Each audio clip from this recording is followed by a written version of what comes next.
introduced. And Oh, you can't speak with him. And we're live. I can't. No, I am not allowed. forbidden. Verboten. Oh no. I'm pretty sure you have a ban. If you're not introduced to them, you can't speak to them. Oh, that's yes. Right. Yes. Okay. Speaking of which, I should change my name on here so people remember who I'm playing. Okay. Yeah. So, Hi, everybody. hello, everyone. Tonight is a special episode of Fox Magic, a very special episode. Tonight we're going to be talking about the game engine itself for Fox Magic, seeing if there's anything we want to change for the upcoming new edition, any tweaks to the mechanics, and we have a special guest today. Alex, would you be interested in introducing yourself and why you're here? All right. So yeah, I'm Alex. I'm a South African American traveler. Well, right now South Africa has power, doesn't have power, so here I am in the dark, but it is what it is. Anyways, so I've been all over. I have a background in science, and trouble finds me wherever I go. But like today, that doesn't really matter. I would like to talk to you about my background in tabletop RPGs and an ambitious project of mine that I've been working on for quite a while. Right. So I played a lot of D&D and I ran a lot of Pathfinder in college, right? About 300 sessions worth of games in total. And I liked building characters and all of the planning and freedom that came with the game. In particular, I love watching players of all types to make their like own stories within the unique framework that it gave. But throughout my years of play, I learned that something was missing from the game that we wanted to play versus the game that we were playing. Maybe your party rogue snuck ahead, right? With the small, like on a small scouting mission, and so for 30 minutes, the rest of your players are just sitting around watching one person solo interact with the DM. Maybe you're in combat and you just finished your turn, and so now you have to wait a while before you have any decisions to make again. I mean, like as a DM, like what if I'm playing with a bunch of players that like combat, and then I also playing with a bunch of players that like role play, but not at the same time. Like, what do you do then, right? So one of the issues that I always had was at one given time, not everybody was always engaged when I was DMing the entire thing because everybody wanted different things from the game and they could supply them all, but not necessarily in the way that included some and then, included everyone rather than just some, right? So I guess I invited a lot of friends to play in my sessions. Friends that were really into like video games, board games, and narrative games, and so on and so forth. And they kept saying the same thing that everybody hears, right? It's slow, it feels needlessly complicated at times. And as a player, like I distinctly remembering my finishing my turns like in combat, leaving the table to go buy food at a convenience store a mile away. Yeah. And then coming back and it's still not being my turn again. That there was definitely a few moments like that. Yeah. But well, this problem happened with D&D, Pathfinder, Call of Cthulhu, and other like classic tabletop games. But I thought about like where as this problem gone on, like where does this not happen? Right? You might say rules light RPGs, and you would be absolutely right. But I took a different approach. Right? For narrative, I looked at Betrayal on the House on the Hill. Right. For those of you who aren't familiar, it's a 4-player cooperative mystery board game that has you exploring a sequentially generated haunted house and eventually dealing with a strange haunt inside that tries to kill the players, right? I wondered how this 4-player game could have such an exploration and narrative aspect while engaging each player consistently and never lasting more than an hour. Right. For combat, I looked at famous turn-based strategy games like XCOM and Final Fantasy. Right. These games kept their combat fast, detailed, and filled with meaningful decisions that kept them engaging for similar reasons. Right, these two games, they're very good at what they do, but we can all agree that they're not as flexible as a tabletop RPG. But what if they were, right? So I played around with a completely different system a long time ago. I got a bunch of feedback and slowly redesigned the classical tabletop RPG from scratch, right? 5 years later, I've made a game that has the rules, engagement, and the pace of a board game, but all that freedom and narrative that comes with the classical tabletop RPG, right? I've kept it accessible, but with the hidden strategic depth that my players want. But most importantly, the type of gameplay that they want from it can be chosen by them during the game itself. Right? So this project, right, is a board game, card game, tabletop RPG hybrid called Alaria Valorant Company, right? It is a high strategy tabletop RPG with a very distinct feel. The setting itself is a small region called Alaria, home to an isolated colony in a strange magical wilderness. The game is about a series of adventures that eventually decide the fate of this colony as it explores this new land and deals with a collection of social struggles back home. The players play as an organization that is involved in Alaria, and they might make deals with the local mob, explore strange magical ruins, or even install their own puppet ruler in a province. Each narrative decision in an adventure has consequences with how the factions see the players or what they are rewarded with. The game is open-ended and allows the players to choose the approach that they want to solve each encounter and the story as a whole. All the adventures are also designed with the option of each player playing a group of different characters instead of just one. The game itself has an emphasis on exploration, diplomacy, and very tactical combat. It is reminiscent of Dragon Age video games in tabletop RPG form. If one of your players might be interested in that, then, well, yeah, this is my project, and I've been working on it for a while, and I'm very happy with the results. If that sounds fun for you, send it my way. Well, we Thank should you. put the name somewhere in the channel, or possibly in the video, at the very least in the video description on YouTube. Possibly we even with a link if you've got one, just so that other people can check it out.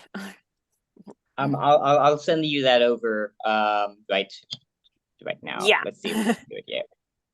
Yeah. Shoot. Not hearing you. Do you have Yeah, a time frame for the Kickstarter? Discord. There we go. There we go. Perfect. Yeah. Yeah. Alex. Currently, it's on Kickstarter. Yeah. Not sure if it's going to make it quite yet, but we'll see. We'll see. What's the time frame for it? There's 17 days left, right? So it's a little bit. It's not quite half done. And it's 25 or around 25% funded. So and there's a big dead zone in the middle from what I hear for all of these Kickstarters. So it's mostly the last 2 weeks that I'm sort of going to be push marketing a little bit harder, because nobody knows that this thing is out there yet. So Well, cool. this is why we're here. Yeah, Yeah, I'll have to link it to a few people. But yeah, how did you guys like the pitch? Anything particular that catches your eye? Well, actually, I find it interesting that you're comparing it with some games like XCOM and such like this. So the idea that effectively PC decisions are going to have long-term ramifications always has my interest. I like that aspect of the PCs being involved in the world building to some extent. It's one of the things I liked about the story point system that we got for like Fox Magic, where the players can invest story points to influence the setting itself as a whole. So I would like to see how Alaria plays out, and I'm kind of curious how the card game aspect of this comes into play. You didn't actually touch on that much, so want to talk about that a bit? So yeah, the cards are so one of the complete redesigns that I did with the system is I completely throw dice out the window. I instead use a deck of playing cards resolution for any card-based or chance-based RNG. So this basically covers all of skill checks, perception, intimidation, like lying, like everything of the sort in a lot of different varieties. And turns out with a specific kind of strategy that you use with the cards, you can resolve many different checks for many different characters simultaneously by playing what is effectively a matching game with these suits, right? And depending on what you draw and depending on the check that you sort of assign objects to as a static check or as a dynamic check as people like walk past a guardhouse or something like that. And you can basically, let's say you have a 20-person party, which is like a 20 character party, right? Let's say that there's only like maybe six players doing this. Then you actually only needed to make one check for all of them. Okay, so group rules, yeah. Yeah. So that's the reason why we have a card game, and then I'm also incorporating different methods of using the cards inside. Right, I'm actually currently experimenting with like a Gloomhaven style auto dungeon, right? That uses the cards, as well, and then like a few other different things. Right. Those are systems that are still sort of experimental, and I don't know if I'm going to include them all. So they're tentative for now. May I offer a suggestion? Oh, sorry. Yeah. Have you ever seen the role-playing game Castle Falkenstein? I was just about to bring that up. I think I've heard of that. Yeah. Yeah, I was about to ask if by cards you meant like a standard, the standard card deck, spades, diamonds, etc. Like, because Castle Falkenstein also used a playing card system, though I'm sure whatever it is they were doing is going to be like there's lots of stuff you can do with cards, of course. What Castle Falkenstein did was you basically had a hand. Each attribute was connected to a specific suit, and you would be given a challenge, a difficulty number, and you'd play cards of that suit to try to get to the difficulty number. If you played cards from a different suit, they were worth only 1 point. The problem with Castle Falkenstein was players would basically perform actions to get extra cards into their hand, and they would keep all the face cards, because the face cards were worth the highest value, including with aces. And then what they do is when the game master says, oh, well, you have to play, you're doing this attribute, they just drop down the highest card they have, which would automatically succeed, which kind of made the entire point moot. Yeah, that sounds like that mechanic wasn't quite well thought through for power gamers. Yeah.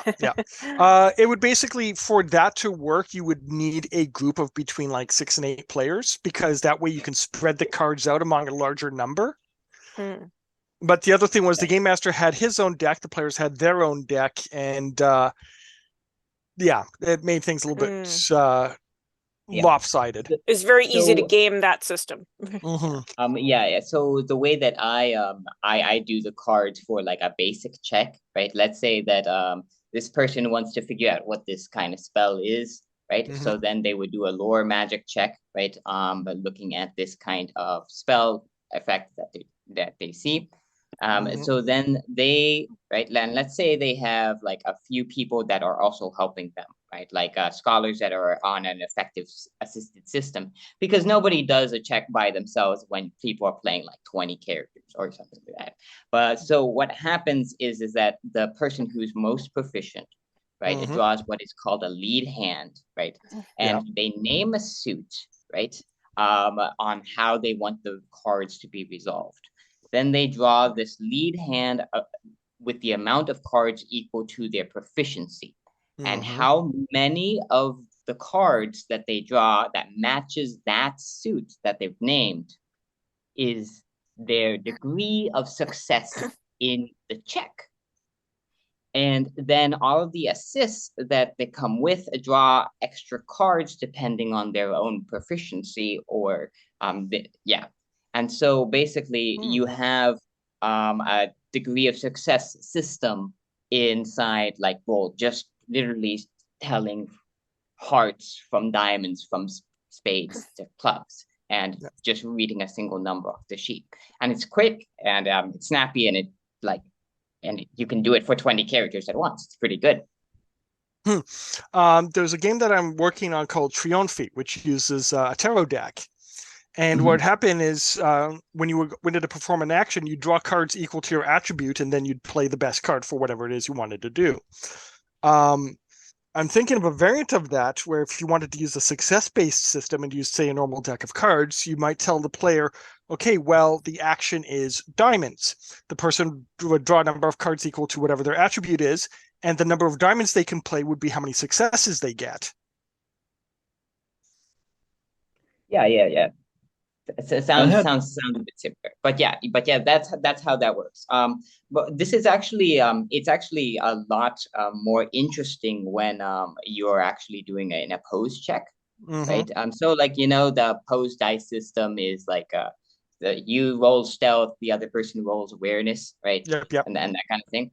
But this one, you can actually have a sort of static, right, awareness or stealth hand. You put it out on the board of a certain number of cards, and if these card suits match the hidden information cards that you're drawing when the other person does it, then you can say, oh, I automatically see that. And then but the way that you do it allows the DM to do it secretly and only compare it one time, right, for the entire party or multiple variations of it, which is like really useful when you're like going through a dungeon and you don't have the players ask, I'm looking for traps every that kind of thing. So I had a question that's on a slightly different topic, one that you discussed earlier, and I'd like to hear a little bit more about it. So you mentioned that you had a goal of being able to dynamically scale up and scale down the game complexity according to the player's needs at a given moment. So can you elaborate on how that works a little bit? So let's actually talk about chess, right? So let's this is the example that I use here, right? When you're learning chess, right, you have very specific rules that the people can, right, engage with, right? The rules are fairly simple. The pawns move forward, the bishops move side to side. I mean, well, diagonally, the rooks like go back and forth. And then there's like castling, and then there's all of the wonky stuff, right? So a beginner of chess, like after literally reading like 2 pages of how the pieces move, they can just hop in a game and then fail all they want, right? Yeah. In no means do they actually understand the game, right? At this point in time. But the moves themselves are intuitive and they can have fun doing it, right? Like in D&D and Pathfinder, right? Especially like if you want to build your character, or if you want to like roll a specific kind of save, or if you want to know like the action economy that you're using, or all of those like nitty-gritty details, you can it's quite overwhelming, right? And I noticed this when I actually took a lot of people through their first time playing a tabletop RPG through the Pathfinder 2e rulebook. Pathfinder 2e is a smooth system, right? And it's smoother than Pathfinder 1, but it's a 600-page rulebook, right? And that was very intimidating for I was in grad school in China at the time, and that's these people's second language. So I was like, I think I'm going to try to make something a little bit more approachable for new players, a little bit more intuitive, perhaps, right? And so then I sort of went around and like looked at how can I sort of remove all of this kind of stuff, or not really necessarily remove it, but put all of the depth, right, that the game actually has not up front, right? So instead of like a lot of different stats that it hits you at once, or backgrounds that it hits you, or like all of that kind of stuff, instead I have a few different resources and a few different stats that can be used in maybe 3 times the amount of ways that Pathfinder or D&D uses the stats themselves, right? Like, for example, I have let's see, a resource called Focus, right?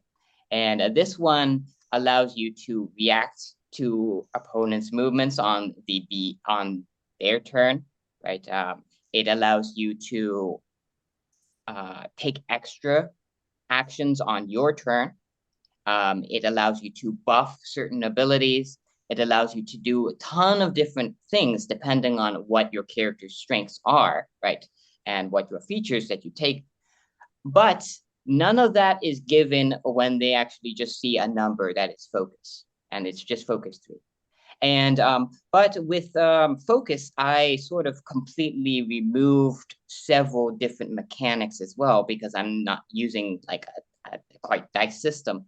I don't use reflex saves, right? It's a stranger, more deterministic system where you have a resource that you can use to try to dodge incoming attacks. And if you use that resource, you succeed at dodging the incoming attack. But now you don't have that resource to spend on dodging the next attack. So Rogue might have an easier time dodging like lots of different attacks, but a like fighter might have less resources to spend, but be hit less hard by each of those specific attacks. So like there's a lot of dynamics in there. So by just using Focus, I sort of can, I can take out a bunch of the small little like CMD that Pathfinder 1 had. I can take out the reflex saves. I can take out a few other different mechanics and just pile them into this one resource that can be used for everything.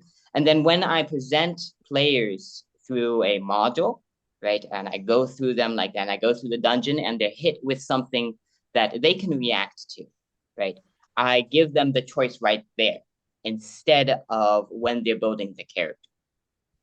Does that, and so that way they can learn more as they go, right? And if they screw up, right, it does feel like they can improve because it was more a choice that they made. So does that answer your question, right? And to an extent, with the character sheets that I have, and the more deterministic nature of stats, I can basically play someone's character for them. They don't even need to look at their sheet. They just need to say what actions they perform, right? There's not a ton of numbers on the sheet. I can just resolve things like that. So like it says, all right, I'm going to move up to the snake and I'm going to try to hit it twice with my greatsword. And I can just say that happens like that. I do the basic math in my head and it's just done. And they don't need to think about that at all. Right. Okay. It definitely benefits them to do so, like later in, and they can't DM it if they don't know the math, but it's there. Okay. Yep. Well, this sounds like it's going to be interesting. When we put this on YouTube, we'll put a link to your Kickstarter, obviously. If you give us a copy of the link, we'll put it up on the company's Twitter and Facebook as well. And good luck on that. Yeah. Am I ready to sign out? Yeah, we got other stuff we have to do, but it's very nice having you on us. Good luck with your I'm Fox looking Magic. forward to seeing where it goes. Yeah. Good luck. All right, take care.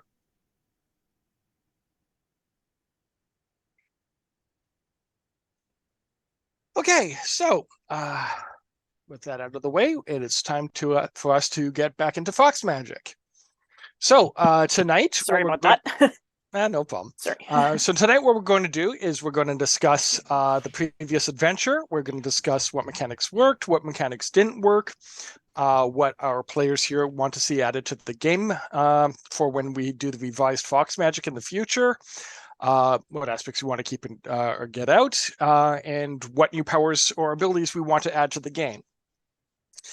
Once we're done that, we will discuss advancing the characters to rank 2, what choices the players have made, where they want to see their characters go, what elements they want to bring into the game, and then next episode, we will actually play into the next story arc. So, starting with that, the first thing is things like Miyobu, no Gitsune, stuff like that.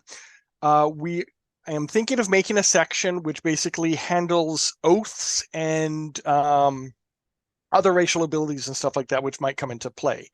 For example, there is the Koryo Kitsune, which are foxes which are trying to fight their duty and aren't part of a den or stuff like this. Kind of like a Ronin. These foxes effectively go feral. I was thinking rather, well, not really. They can't actually break their oaths, but they can try to fight against it. And I was thinking if we do that, that would have to be its own category because that's not a breed, since any breed can do it, and it's not a power, so it's not going into the power section. So it's going to be its own thing.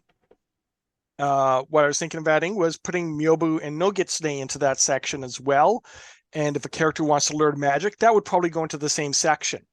Anybody's thoughts on this?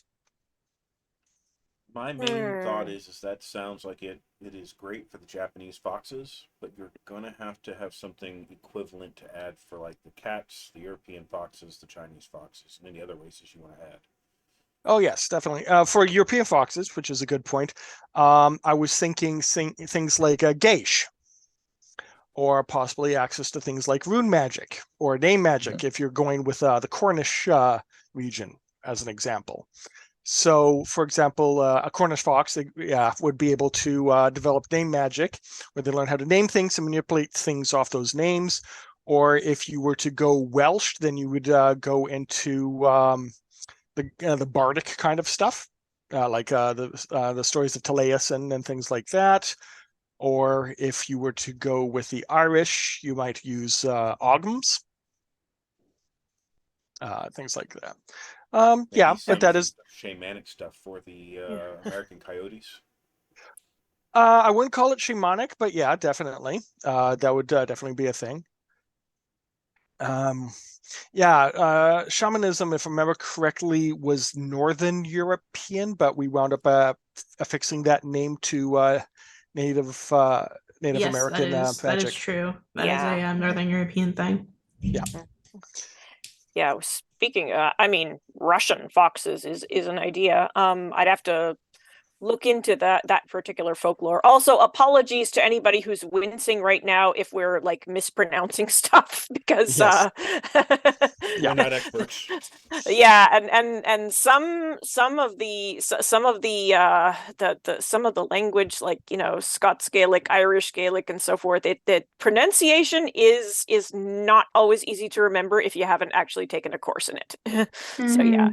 And it also depends on which region. There can be 3 different pronunciations for the same word in 3 different locations, and every one of those locations will say that theirs is correct and the others are blasphemous. Oh, even better. It's spelled luxury yacht.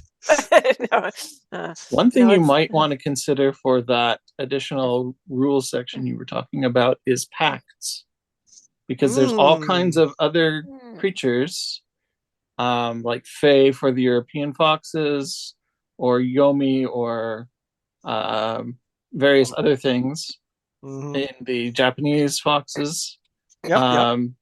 And it might be interesting to have rules for how pacts work. To do in that area. Well, Myobu, by the way, would be in that section, is an example of a pact. You've sworn your oaths to Oinari-sama. Okay, so the next thing I was thinking about is the wrathful benevolent aspect. I'm thinking that might be a little bit unnecessarily complicated. What do you think? I think there needs more clarification on what that actually entails. Mm-hmm. Because wrathful isn't necessarily evil, and a lot of people, I feel like, when they hear wrathful, they're like, "Oh, this person is evil," Yeah, or they do bad things, but that isn't necessarily true. mm-hmm. Mm-hmm. Yeah. Yeah, the rules actually discuss good and evil when it comes to spirits, but yeah, the wrathful benevolent thing, yeah, it might need a little bit more clarification. But the question is, should that be a core mechanic where the characters are automatically affixed to something, or should it be it's easier for them to do things in that aspect? So if they do things, they get the bonus, but they aren't necessarily forced into that role at the beginning of each scene. Yeah, I think the latter one. Yeah, I think I like the flexibility. Yeah. I mean, because the personally, player is my not character is necessarily never going to gonna be wrathful, but like want to choose to be wrathful, and it's important not to take away player agency on their choice of how they want to interpret a situation. Yeah, so for example, and that also would be more flexible with the non-Japanese foxes and other creatures, because the idea of the Aramitama and the Nigimitama is very much a Japanese thing. Oh, yes. Whereas you would have in the Celtic traditions, you might be looking at a Seelie-unseelie situation instead, which doesn't necessarily play out the same way. Yeah. So what I'd probably consider, starting with the next arc, would be that you don't actually start in a state. You're effectively a neutral state, but your breed determines which abilities function easier for you. So like if you would normally have been a wrathful fox, then, for example, curse would be easier for you to use, where if you're a benevolent fox, curse would be harder, but blessing would be easier. Things like that. And yeah, okay, the Seelie-unseelie, I can see what I can do about things like that.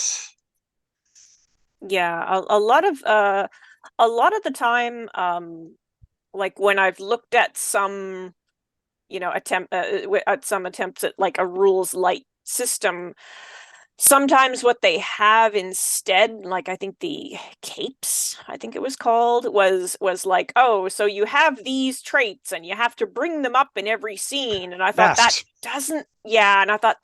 really doesn't sound naturalistic. Yeah, that's because that's powered by the apocalypse. And I was having a talk with a local game store about that just recently. I was mentioning powered by the apocalypse works good for some concepts, not so much for others. The example is for Cult. Powered by the apocalypse works amazingly well. The Avatar: The Last Airbender RPG, from what I've seen, it looks really, really good for that. There's Demigods, which is coming out soon, which I'm getting a copy of, which also uses that system, which also looks well. Masks, the problem I had with that was they want you to make basically specific roles for your superheroes where the powers mean less than the interactions between the characters in the setting. So you can't just make any type of superhero. You kind of have to make a superhero built into that role, which is a little bit confining from my perspective. Yeah, like I would prefer to have, like I prefer to have like, okay, here are the things I can do, but how I interact with people, it's, I'd rather sort of take that on the fly. Yeah. I mean, it works if that's the kind of game you want to run, where it's more about the social interactions and the interplay of personal dynamics than it is about being, superheroes. But then I've always been picky about superhero RPGs. Well, I was going to say, like, interaction should be important. It's how it's shaped, and I don't care to have these artificial restrictions put on that. I think personal interaction is super important, and in fact, that's why I don't want to have these very strict boundaries about it. Yeah, no, totally understood. Yeah, triggers I think work well. Like if it's if X happens, then Y is the result, and yeah, I'm perfectly cool with that. That actually, yes, I can Marvel see that. Heroic, Marvel Heroic had that, if I remember correctly. I think that's the Cortex system.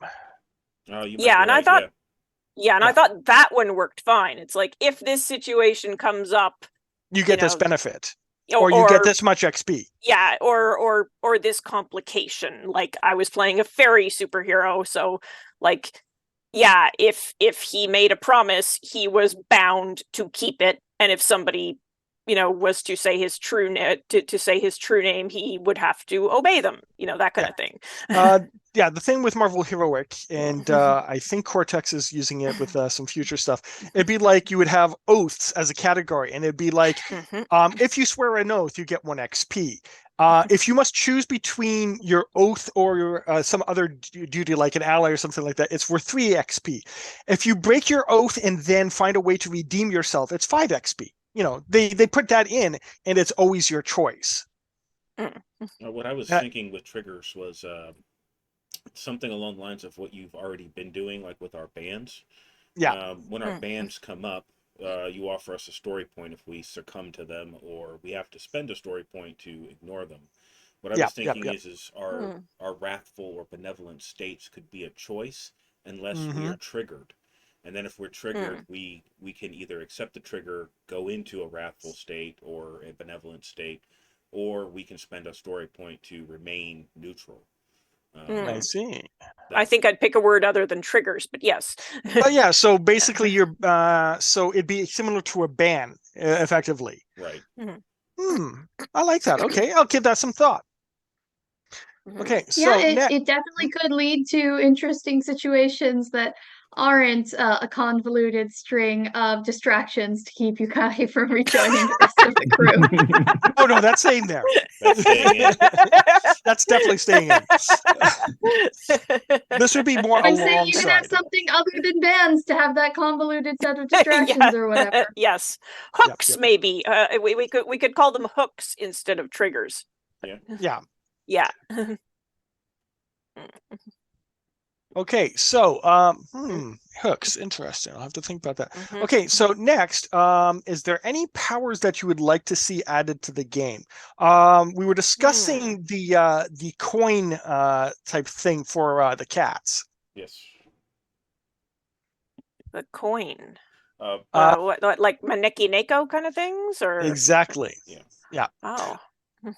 Because we're discussing No dying. You can't tell me what to do. No hairballs. Yes. We were discussing a potential band where the cat basically leaves a coin behind as kind of a mark. And we're discussing, would this be a power or would this be something else? And yeah, so I'm thinking of making it as a power. Is there anything else that comes to mind, however? Great Meowth, please do payday. Sorry. I remember that episode. Right off the top of my head, I can't really think of anything because for me, my brain goes broad, and I start pulling ideas from out of, hyperspace. And, we could be sitting here for hours with ideas for powers. Traveling through hyperspace. I'll have to think about that one. Oh, actually, time travel has just been introduced to Fox Magic. No. For the European Fox, fairy doors. Yeah. Oh, I like that. I will think about that one. That may not work as well with the story point system as because we usually have a thing where it's like we move from one scene to the next and we're just there. But it's the how do you get there type thing. Right now, you don't really address that as much in the story point system as how you get there. You just get there. But when you if you wanted to address that more frequently, then yes, that would be an appropriate ability. Yeah, but it would also allow people to move if there are 2 scenes happening at the same time. It would allow a character to move from one scene to another. Yeah, without ending either set of scenes. Kit really doesn't like being interrupted. Sorry. What I was going to say is that the reason it has been an issue is because you guys are staying local. But let's say if you are where you are now and you want to go to, say, Aokigahara, that's not actually easy for you guys. If you have, say, a very durability, that suddenly becomes a lot easier. Powers, just the same as opportunities, equipment, stuff like this, is a means to perform actions. If you don't have the means, you can't perform the action. What about a den power where you can use a Torii gate, and you can open a Torii gate between shrines? Any shrine that you have a pact with. Oh, I like that. Yeah. Another idea I have is a spirit protection. It's like astral protection, but it's not, we don't have to call it that. Where a fox can project her basically soul out to go and see something, but can't interact with anything. Already exists. It's called spirit form. Form of spirit. Okay. Yeah, it's there. There's also a form of shadow, and I think one or two other ones as well. What I actually, sorry. The Kuko have form of wind. That's it. Yes. Sorry. So for the Torii gate power, one of the things I wanted to do was, you notice how there's breed-specific powers where only that breed can get that power. I was thinking of abilities specifically for Miyobu, for Nogitsune, things like that. I think the Torii gate power would be a Miyobu-specific one. So that actually works nicely. Of course, now I'm kind of curious what the Nogitsune would have, but we can save that for something else. What I had thought Val said was not astral projection, but astral protection. Yeah, so like even if you can't, so I thought like, oh, okay, so even if you can't go physically, you could, or if someone was next to you, you could sort of cover them with your protective aura, something to that effect. So protection from spirit/spirit ward type thing. You pick somebody and they can't be possessed, they can't be entranced. Yeah. And it would actually pair really nicely with the other forms, the form of mist, shadow, and spirit. Because, you know, if you're in a different area than the other person, you may not know what's going on. Like your character wouldn't know what's going on unless they had one of these abilities. Yeah, that strikes me as something that could also perhaps be a Miyobu ability, and possibly a Nogitsune ability would be something where you're sort of doing the opposite, like you're making them unlucky. Well, okay, I guess that's more like a curse. Yeah, which already exists, Bocce. Yeah, okay. Yeah, I had fun in one game using Bocce where basically there was a school bully, so I put Bocce on him, and then his life sucked. Yes. Okay, so let's see. Yeah, so protection from spirit war type thing, can't be possessed, can't be entranced, etc. Going with that, the thing we had talked about where the person, you put the markings on their skin and everything like that to protect them from the spirits. Invisibility to spirits and invisibility to ghosts. Yeah. Maybe two separate powers, but I could see that possibly. And another one could be a Dream Eater power. That would definitely be interesting. There's already a dream visiting power. Yes, this would be something else. Dream visiting, you go into the person's dreams and you can manipulate the dreams and stuff like this. A Dream Eater power would basically give the person a dreamless sleep, which is good for like eating nightmares and stuff, you know, Baku type things. So yeah, I could possibly do that. Okay, so if the nightmares become a problem for somebody, like perhaps there's a spirit possessing the nightmares, Dream Eater would basically pull them out into reality. Yeah. Now we don't want to deprive the poor Baku of their rightful meals, though. Yeah, then the Baku would have a sad. Yes, we don't want sad Baku.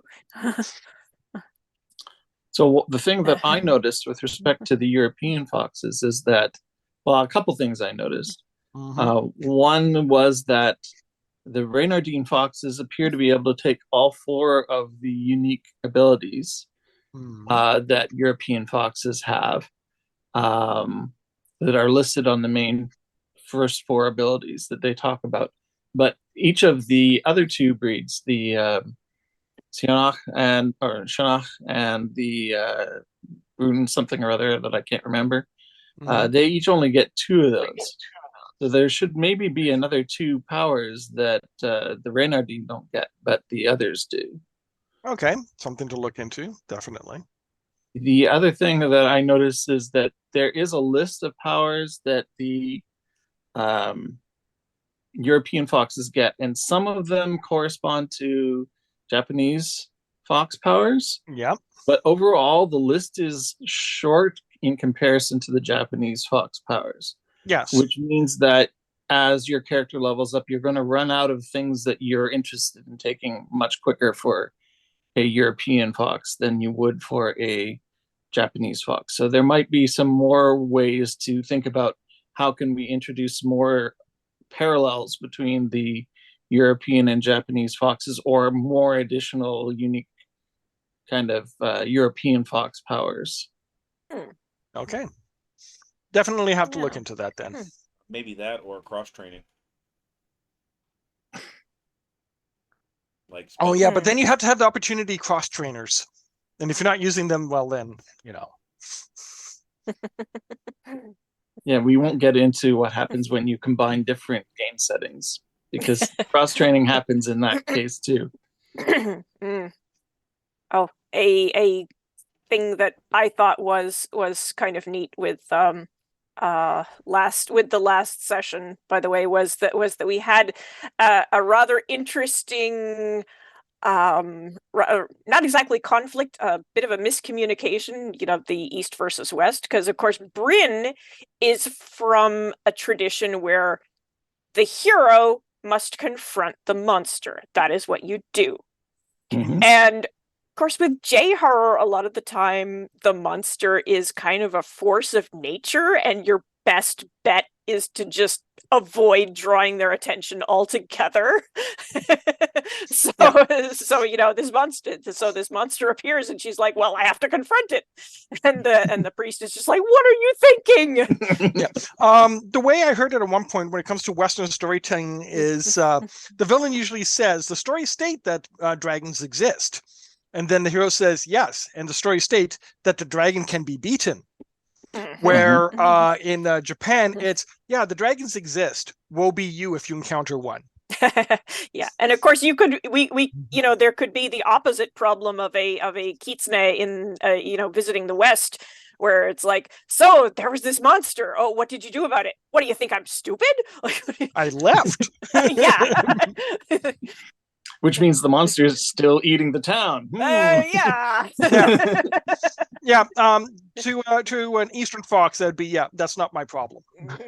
It's like that's probably above my pay grade. Oh, and it's not even that. It's the way I like to explain it is that when you're looking at the East, it's not a matter of good or evil. It's a force of nature, as you say.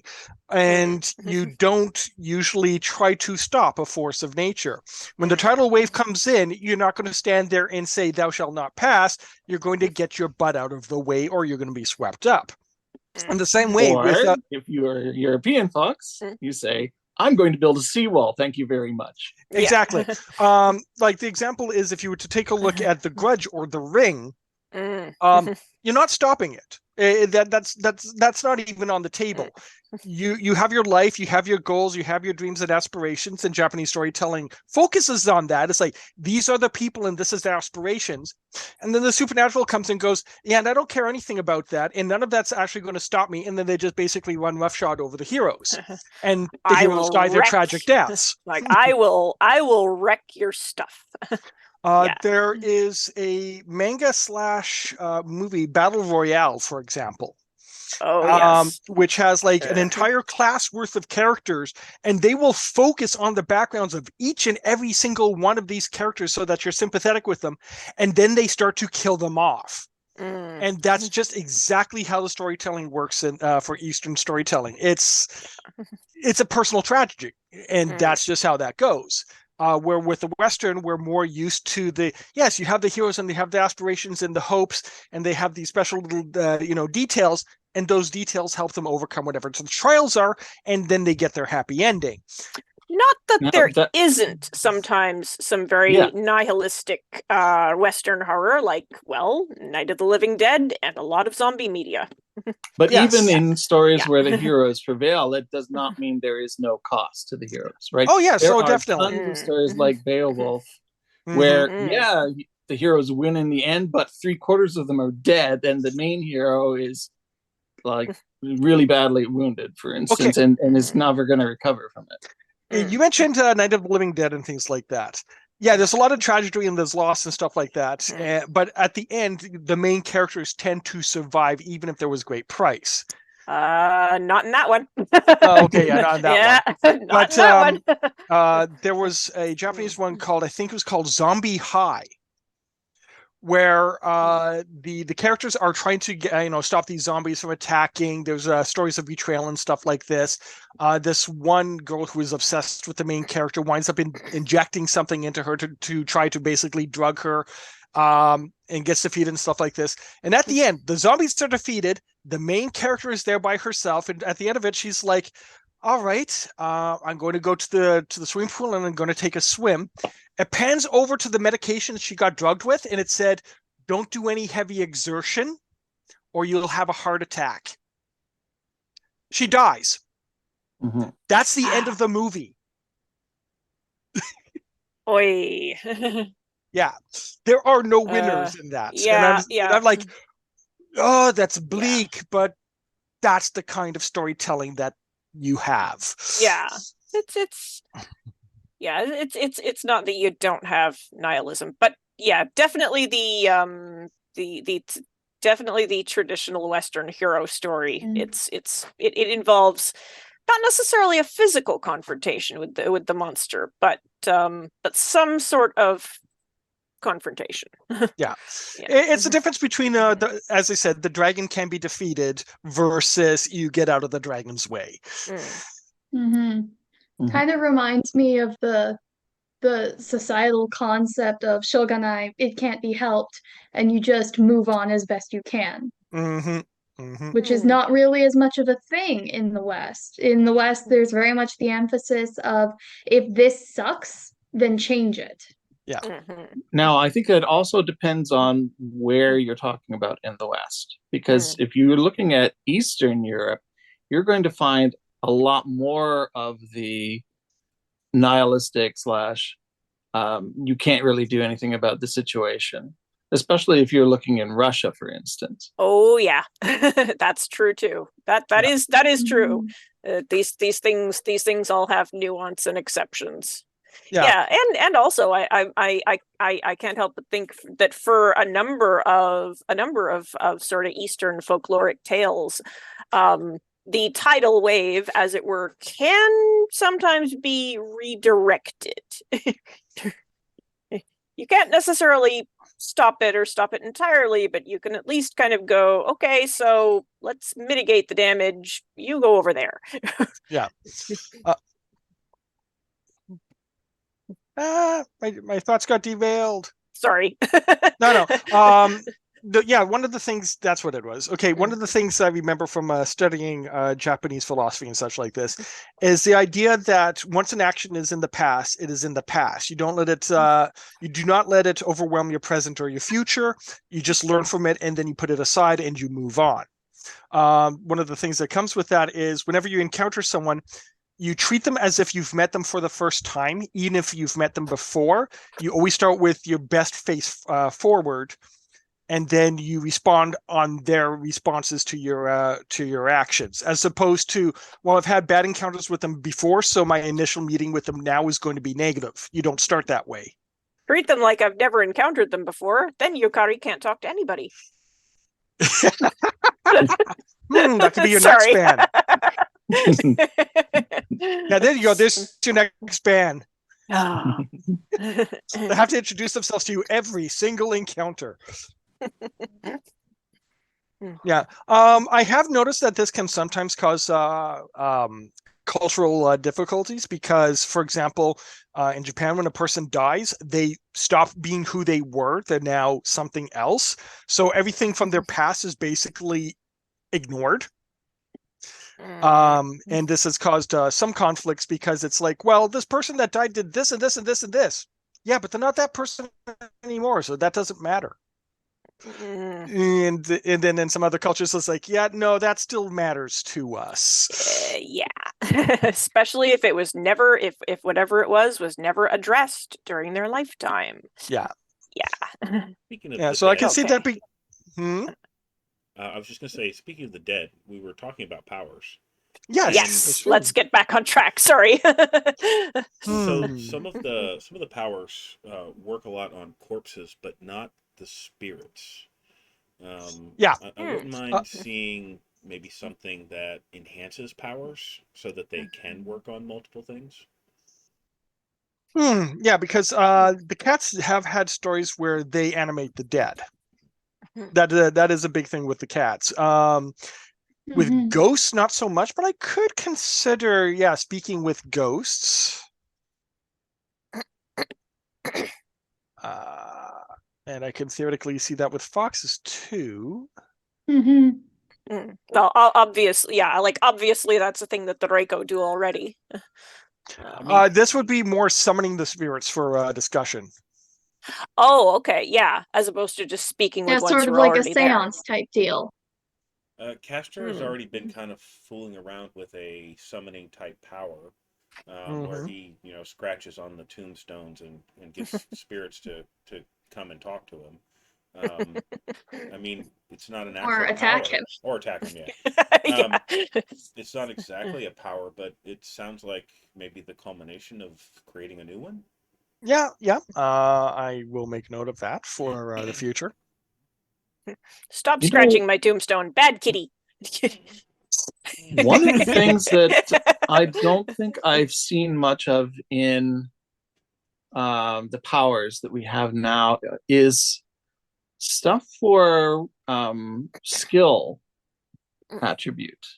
There's relatively few powers for skill attribute, and it would seem to make sense that there should be some kind of a buff power that improves, because the skill-based skill resolution is going to be non-flashy, right? You're not going to be using fireballs, you're not going to be talking to spirits using skill, but there still should be some way of enhancing one's physical ability through a power that is skill oriented, I think. Oh. Let me think. Like a parkour power, basically? Well, as an example. As an example. I was thinking more of some like physical buff spell that just generally enhances your physical abilities, but I don't know exactly what that would look like. And it may make more sense for some breeds than others, right? Cat's Grace. You cast that and you become more skillful. Yeah. Okay. Let's see. So, as a thought. Let's see. Yeah, I'm thinking. The thing is, skill is Fox interaction with human society, technology, culture, things like. Oh, okay, there we go. Skill also seems to deal with physical attacks. Yes, exactly. Yeah. Okay, let's see.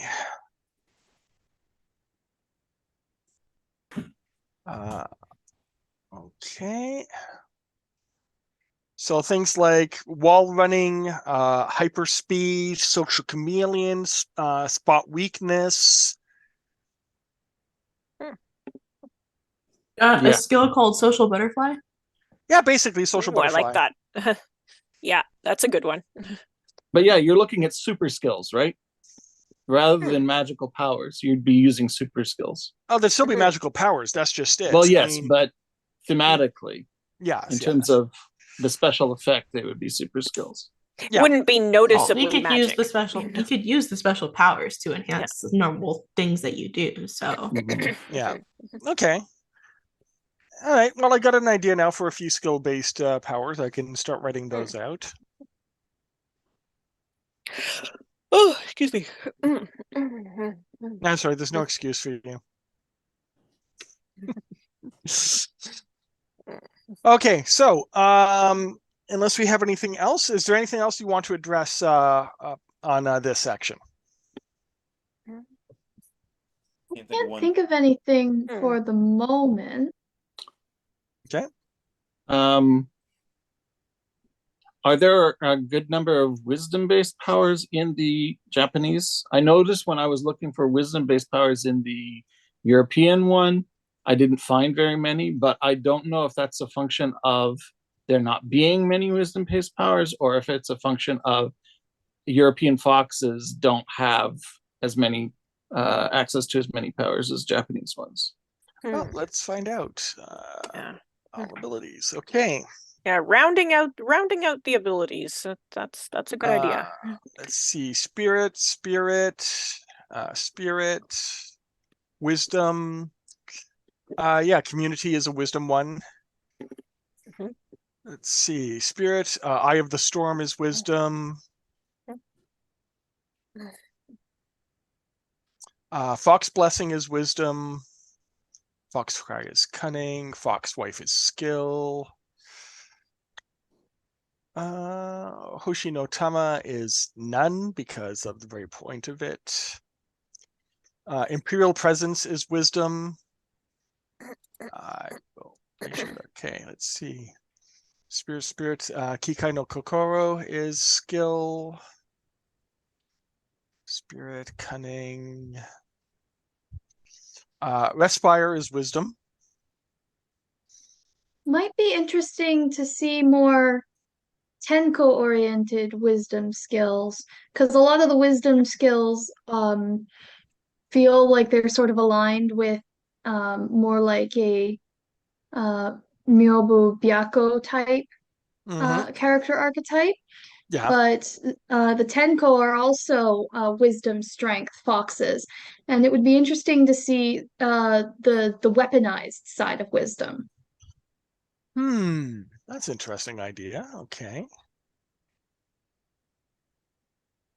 So, for instance, A lot find of weakness the might be a wisdom-oriented rather than a skill-oriented, potentially. or maybe something that could be like akin to cold reading. I could really see a Tenko using a cold reading type skill. Yes, definitely. Okay, I will make a note of that one then. I mean, no reason not to call it cold read unless we can, unless something better just strikes. There are lots of different names for the ability to know someone by looking them in the eye. So you might be able to find something like that.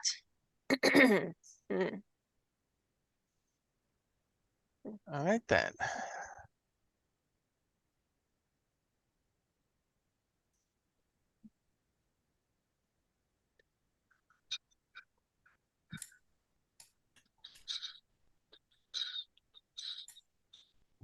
That's what I was looking for. Okay, yeah, that works. All right, I think that will give me stuff to do over the next couple of weeks. No. If I'm on an upswing, I could probably get most of this done within 2 to 3 days, and then it's just a process of refining it. Okay, so next on the agenda is what you guys are going to be doing for your characters. Where do you see your characters going in the future? What do you want to see done? And what did you do to advance the rank 2? Well, let me think. Anybody in particular want to start? I know what I've Bryn is got doing. mine prepared. Okay, well, we'll start with Munchkin, and then we'll go to Zed. Okay. So as per the rules for ranking up, you'll gain the ability. You can take an extra actual ability, and you get 4 attribute points that you can distribute through your 4 attributes. It doesn't have to be 1-to-1. And you can also take a new band to get a new ability, or you can sacrifice an attribute point to get an ability. I chose to sacrifice an attribute point but not take a new band, mainly because I haven't seen my bands come into play yet.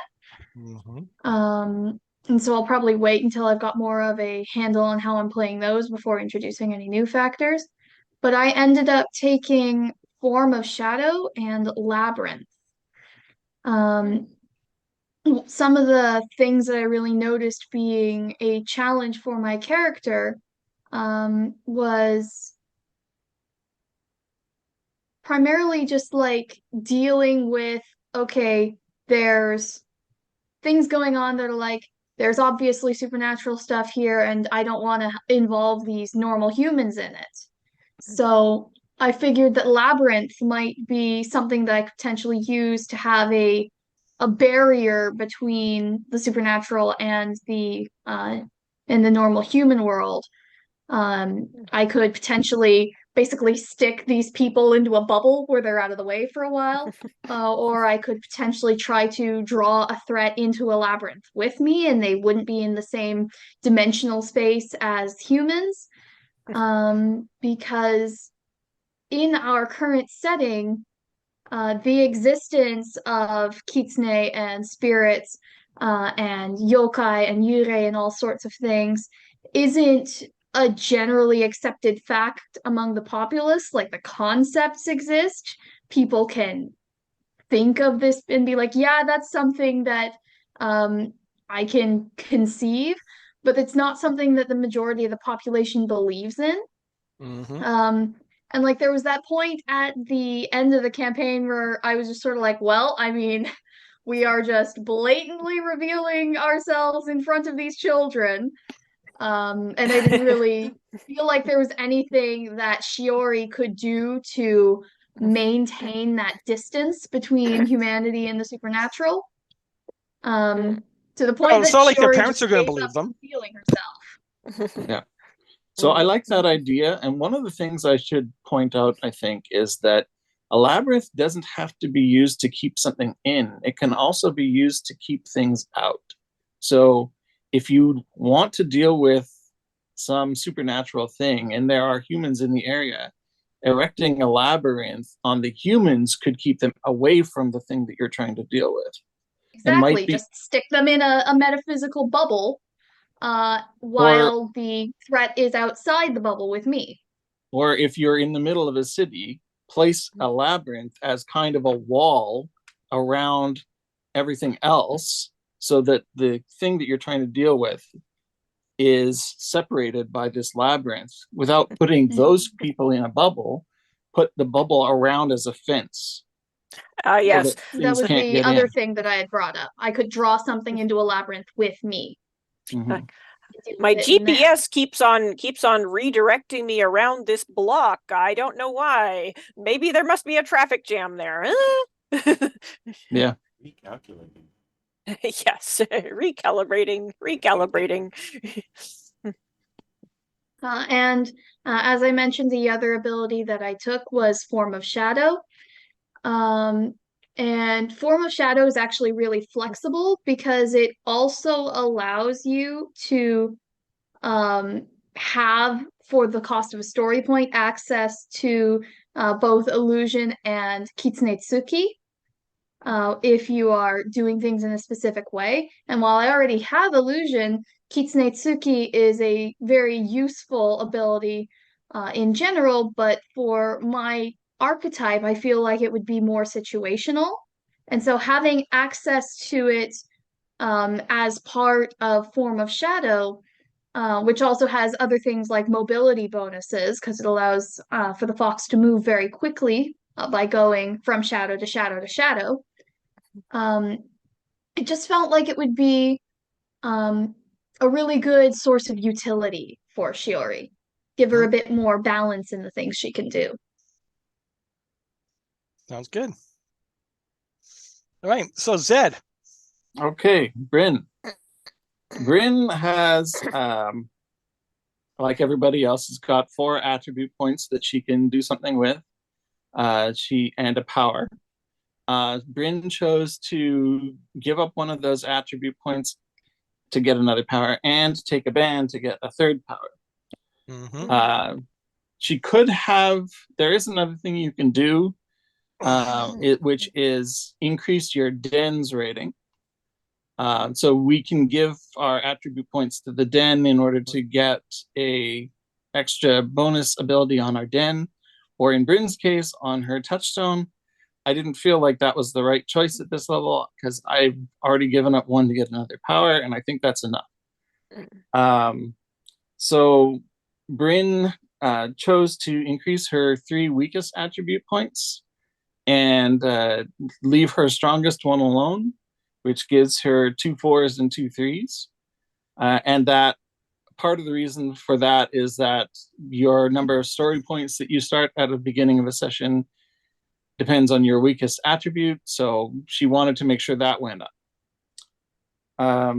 The 3 powers that she took, the first one is Glamour, which is essentially the same power as Shiori's illusion power. It's just a more European name for a similar ability.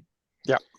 And she is intending to use it more to create everyday objects that she can use in a situation as needed, rather than as a direct attack, or to kind of change her appearance, change the situation a little bit slightly. She's going to try and be fairly subtle with it. We'll see if it plays out that way. That's my intent at the moment, but you never know what happens in a game. Another thing that you could potentially use it for is as a storytelling aid. Yeah, absolutely. The next thing that she's got is Fox's Luck. So this is a attribute-less ability.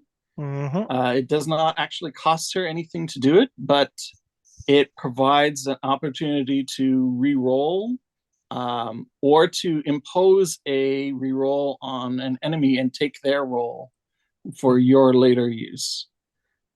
So it's just a generally helpful thing to have in order to progress through a scene. And it doesn't cost resources, which is nice.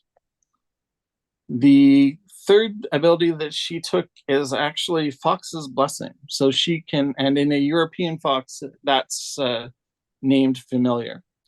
To be the familiar of a human is to be able to give them a benefit of your power. So that's what Bryn can do. She can loan somebody else one of her powers on a temporary basis or even on a permanent basis, although she would get the power back eventually for herself. But she can, for instance, if we have a certain detective hero who becomes a significant character ongoing in our story, I have no idea who you're talking about. we might wind up with that detective hero becoming very lucky at some point. Now that's what you brought this up. This has inspired me on an idea. How do you feel about European foxes getting powers based off of legend? Yeah, makes sense. Yeah, that sounds completely in theme for them. Basically, you tap into a touchstone and you use the touchstone to perform specific powers. Okay, I could work on it.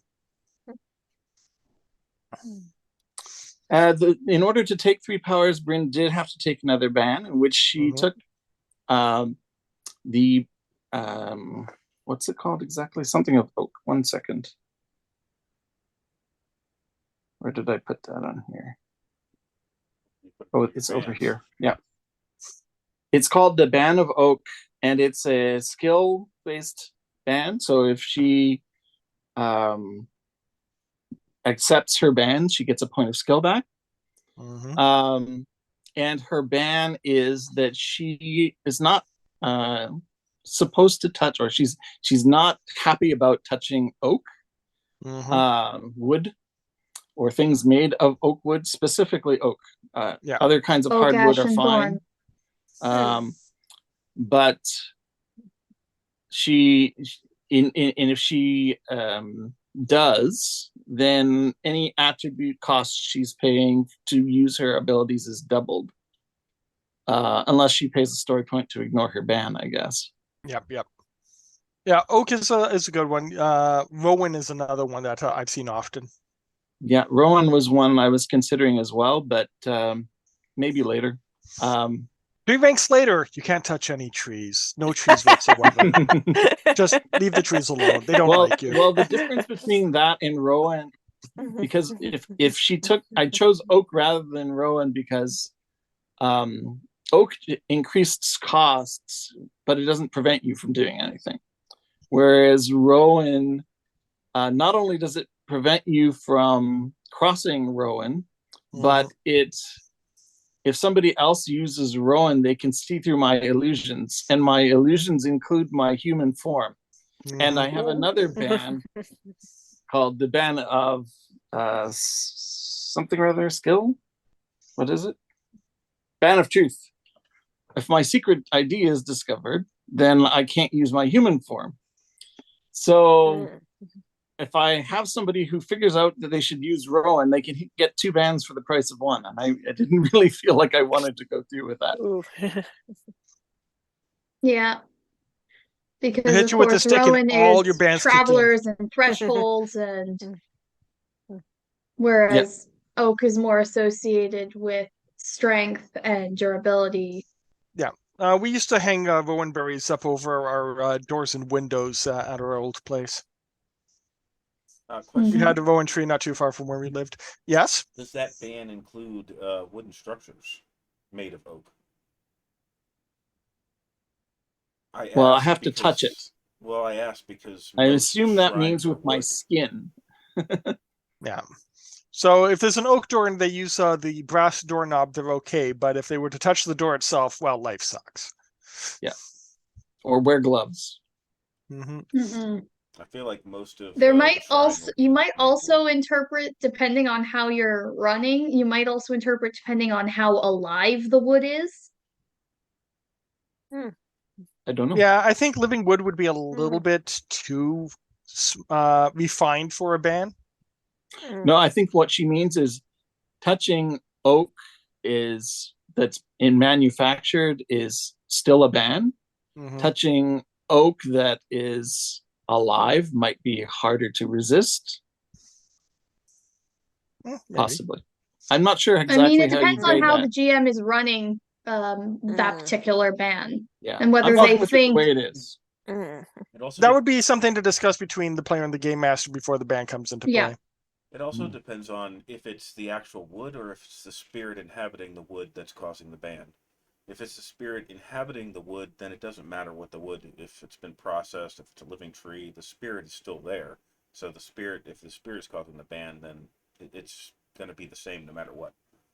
It's kind of funny because, like, if you took, for example, like a cane that's been carved out of oak, well, you have an oak spirit, you have a cane spirit.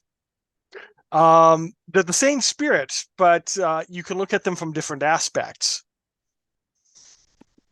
I just see this kid, walking down, the street with an oak rod, tapping on all the little fence posts, and just happens to accidentally swipe brain. Well, it would depend on what I'm doing at the time. Yeah. It may or may not do anything. So who wants to be next? Oh, Yukari. Cat volunteered. Wow. Okay. I did no such thing. Yeah, I don't think I've leveled my character yet. Well, we could discuss it. Yeah. So, the way this works is, again, you have 4 attribute points. Yep. Your maximum attribute is your rank plus 3, so you can't be higher than 5. Okay. You get 1 power for free. You can spend an attribute point for a power, and you can take a ban for a power. So you can have up to 3 powers on this rank if you wanted to. Okay. Well, let's see. First I should bump up my attributes then. Or wait a minute, did I do that? I don't think I did that. Do you have 12 or 16 points so far? Okay. Let's see. Cunning 3, skill 3, spirit 2, wisdom 2. You haven't spent them yet. Yeah, okay. Let's see here. You're also 2 points short, so that means you spent 1 point On on a a power, one on a power. den attribute. Ah, that must be Yes, it. one on a power, Okay. one on a den attribute. Okay, yes. I see. Okay. Yeah. So okay, yep, you All haven't right. leveled yet. So I'll leave you Okay. to that, and then All we'll right. come back to you. Well, I was actually just about to say directions I was going, because I'd have to look up the powers. Mhm. I'm thinking that Yukari should probably be sort of branching out from the very, very online otaku, though. I mean, she'd still be very online. Just like So otaku. Wow. leaning more into the person who uh the person who makes a wide network and tries to sort of boost people. As it were, if this approach makes any sense. She might eventually see about getting rid of the can't speak to someone in person if not introduced ban, but maybe not just yet. But that would be that's fun. It is humorous, and also I mean, it strikes me as a thing that it would take time to work to work past. Am I correct Time that to you overcome. must keep at least one ban? Yes. Your initial breed ban you always have to keep. You can Oh, never yeah. get rid of your breed ban. Yeah. How does that? Unless you're a cat, because you don't have one. Yeah. Right. That's the fun thing with cats. Cats don't have to have any bans whatsoever. Yeah, so Yukari will always have the cannot resist a challenge to my wits or cunning, which Not true. Oh, huh? Sorry? One of the things that's coming in the next book is there's different types of breed bans. Oh, so For example, I see. For example, if you're a Byakko Kitsune, the Shrine Guardians, if you refuse someone's request for aid and they get injured, your ban can change to nobody around you wants to help you with anything. Oh! Wait, is that Byakko or Genko? Oh, Genko, sorry, yes. The Byakko one is that if you break your initial ban too often, your ban changes to nobody will ever believe you. Hello, Cassandra. Yeah. So I mean, things like that are I things I was looking see. at. So, for So like a example, penalty ban. oh yes. I So for see. example, for your character, for Ashako, for example, ban could be technology doesn't like you. Oh no! Oh my God! No! That would be very, very bad for her. That would require you to actually abuse objects to begin with. Like if you start treating objects with disrespect and as disposable, that could become your ban. Planned obsolescence isn't a thing? What do you mean? Yeah. So that's one of the things that's coming out in the next book is the idea of multiple bans based on your breed. And some of them are very much a curse based on you not working the way you're supposed to. Interesting. Okay. I see. Yeah. Now I can't help but think also that the cannot resist a challenge to my wits or cunning, that's likely to come up as a complication specifically because she now has someone who's declared himself her rival. So yeah. I do wonder what it is that you are planning that has you picking on Yukari so much. Because I'm looking at you right now, and I know you're not actually wearing the t-shirt, but I'm picturing you wearing your "I am the GM, it is my job to be evil" t-shirt. I am the game master, evil is my job. The reason is the PCs are basically dealing with social interactions, which is very much Yukari's forte, which basically puts a crosshair on her. Yeah. So, I mean, as we deal with other circumstances, other people are going to find themselves drawn into the spotlight. Castor wanting to learn magic, for example, could do something. Val with her shop and looking after places and trying to touch things up and keep the community going smoothly, things like that. Brienne might want to look at getting other touchstones and what's necessary for that. Yeah, so it's very much what are the PCs doing, and then I kind of take a look at it and go, how do I make this interesting?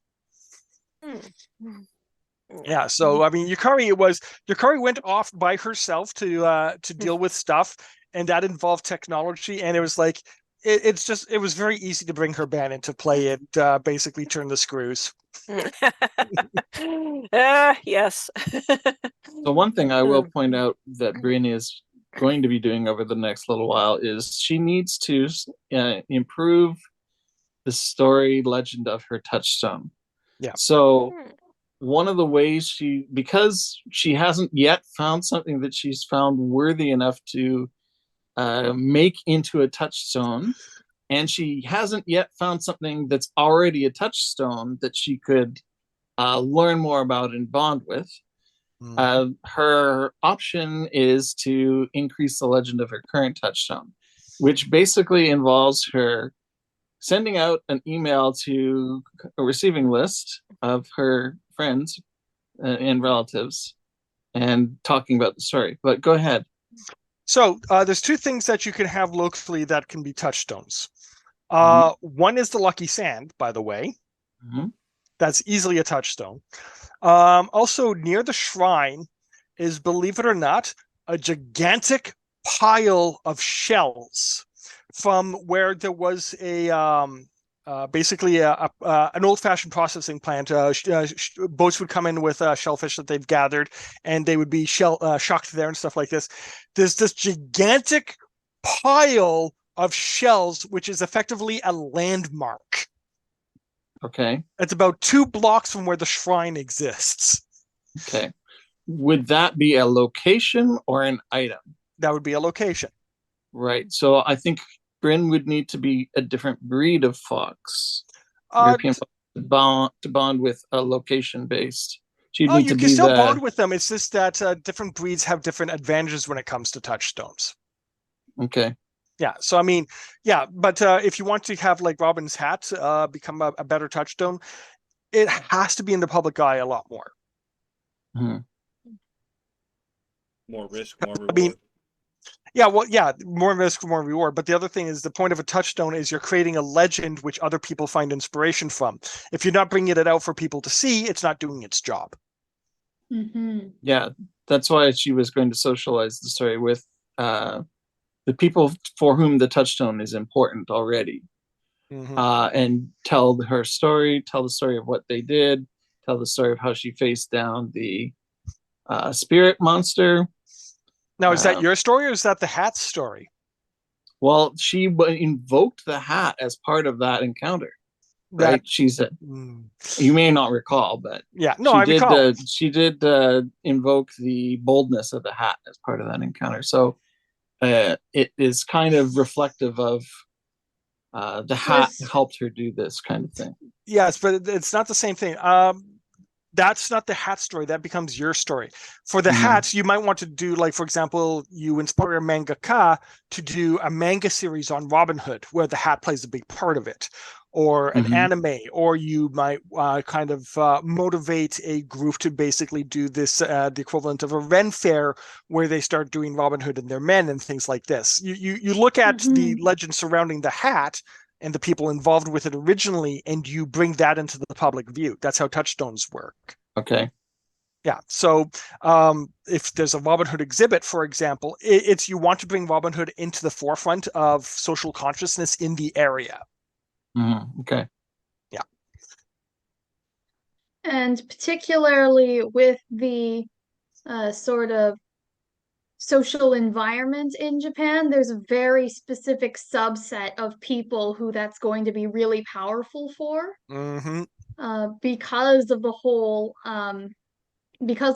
if a nail sticks out, it gets hammered down mindset that is existing in Japan, where you can't resist the status quo. You can't stand out. You have to blend in and be a cog in the machine. For the people who can't do that, Robin Hood would be a really powerful thing for them. Right. And the other reason is because you're doing this with the touchstone, you run the risk of watering it down, and that is supposed to be part of the problem. You try to prevent that from happening. So if you don't empower the touchstone, you don't bring it to the public eye, it's not going to get stronger, which means that you're not going to have the resistance. But the thing is, you want it to get stronger, which means that it gives you a complication that you get to work and play against. But you don't want to oversaturate the market, because then everybody gets bored and jaded with it. Well, it's not even. Yeah. Well, it also, you water down the touchstone, so it doesn't draw that much legend anymore. Yeah. Yeah. So it's reasonable for her to, upgrade her touchstone once or twice, and then move on to another touchstone kind of thing. Yep. So, Kat, going back to your character for a moment, does your character have the power of community? Yes. Okay. Yes, she has. Let me just click over to there. Let's see. So yeah, she's got community, she's got transform, and she's got Kikai no Kokoro. Okay. And I don't have the book in front of me for looking up other powers. I could get one, do. though I don't. So Yeah. what do you Okay, think sure. of picking up, say, Fox Blessing? This is basically you touch an individual and you lend them one of your powers for a period of time. Yep. Bryn had just grabbed that one. Keep that on the short list. Okay. Let's see. Yeah, there's transform. Yeah, of course. There's speech. Speech is that would be the ability to speak even when you're in another form. Not. It also makes you a polyglot. You talk to anybody, they will hear you in their native language. Oh, that's definitely an idea. There's also skulk, which basically allows you to blend into the background. Hide in plain sight, effectively. Let's see. That sounds like one that European foxes should be able to get. I didn't see it on the list, though. Yeah. What, the polyglot or the skulk? Yes. Skulk. Okay. Yes, skulk absolutely suits the stereotype of the sneaky fox. Okay. Add skulk to the European fox list. Okay, you have Kitsunesuki. Yeah, I don't think skulk would be a Yukari thing, but yeah, actually speech I'm thinking would be a good one. Yeah, and also Kitsunesuki, I think you don't have that one. Kitsunetsuki is which one? Control the emotions of others. This ability works on wild animals and on people, but has no effect on domesticated animals. Interesting. And you can also use it to directly take control of an individual. I think for a story point, I'd have to look at the image I took of it. Yeah, I think so. I'm not sure if that's her style. Okay, there's also Kichi, which is basically just in general, congratulations, you're blessed. Your life is going to be better for you for now. The other thing I should mention about what Bryn chose is that she chose the powers she did partly so that she would have different abilities spread amongst different attributes. The way costs are paid in Fox Magic kind of encourages you not to overinvest in one particular attribute, because you'll just run out and not be able to do stuff and be vulnerable to attacks against you and challenges. Why would that be? So it's better to spread that can't be your deliberate powers in different attributes. Yes. It is a system that encourages rounded characters. Right now, Shiori has 3 abilities that are associated with spirit, and 1 ability that's associated with wisdom and 1 associated with skill, now that she's taken Labyrinth. And that's actually why I ended up doing my attribute point distribution the way I did, where I lifted my skill, which was my weakest attribute, from 2 to 3, and then I put my other 2 points into spirit, so I now have 5 there in order to avoid running out of spirit points. Well, one of the reasons Bryn took, there are a few reasons Bryn took Fox Blessing, but she doesn't have to share her abilities with humans. Well, it's not for her, it's familiar, but it's the same power essentially. One of the reasons she took it is because she can share her ability to eat food to heal attribute points with the other foxes. So if somebody does have an injury or has run low on an attribute due to overuse, Bryn can feed them food to help them heal. Yep. Oh, that's good to know. Okay. Yeah, it actually does occur to me I don't have any spirit abilities at the moment. That is true. I've got community is wisdom, Kikai no Kokoro is skill, transform is cunning. Although I don't think transform really uses your like actually costs your attribute. That's a point. It can. Because like can. Kitsune B doesn't cost an attribute point to use. It's an automatic I just can summon fire, or it's a skill challenge, but it's not an invested skill challenge. I don't have to spend a point in order to use it inherently. When you've transformed to human form, you are actually investing a point of cunning. Okay. If I start transformed though, like you have it already invested. Yeah. Okay, I see. Sure. But you're saying you wanted more spirit powers, huh? Well, that's an idea. It's an idea. Then Kichi is the blessing one, which is a spirit based. Yeah. Illusion, which when you're using an illusion is also an invested spirit. That's Foxwife is skill, Fox is wisdom. I am very tempted by speech, especially considering that, well, if you're on the internet, you may you may find yourself talking to people from other countries. Yeah, so the thing is, if you have speech, automatically you understand all languages and you can speak in your fox form. If you invest wisdom, if you're familiar with somebody, you can communicate with them regardless of distance. Oh, you're interesting. Basically using telepathy. Yeah, you can only broadcast, you can't receive, however. Huh. Oh. So, like, if you were back at the apartment, for example, when you were, gathering stuff, you could send a message saying, "Okay, I found what I'm looking for. I will be back in 20 minutes." And then, you go, and people are like, "Okay," and then get distracted by a bunch of puzzles. Yeah, and then they get a message. "I'm sorry, I got distracted by Sudoku. I'll be another 30 minutes." And then, "I'm sorry, I got distracted by these Rubik's cubes. I'll be another 20 minutes." And the group's going, "Oh, come on." Yeah, so okay, I think I am gonna go with speech. Okay, and like I said, if you want to spend an attribute point or take another ban, you can pick up another power. I don't think I want another ban. Okay, and speech is off of wisdom. Okay, correct. Yes, so and its cost is 1. Its cost is free. Oh, it's 1 if you want to broadcast. Okay, so I'll put free /1 to broadcast. Yeah. Okay. So enough, I thought of a ban for your character. Maybe because of her last encounter, she could have gained a ban called Never Go Alone, where she's afraid to go places without somebody with her. Oof. I think 3 bans is an awful lot, though. So you're only allowed 3 at the moment. Yeah. It's a lot she has for 2. this level of play. It was just a suggestion. Okay. She did have a pretty nasty encounter there with a servant of death, and I thought maybe between that and her other bans activating over and over again, it might have caused an issue where she doesn't want to leave the den without someone else from the den accompanying her. Yeah, phobias don't usually count as bans, but it could be that bad things happen when she's by herself.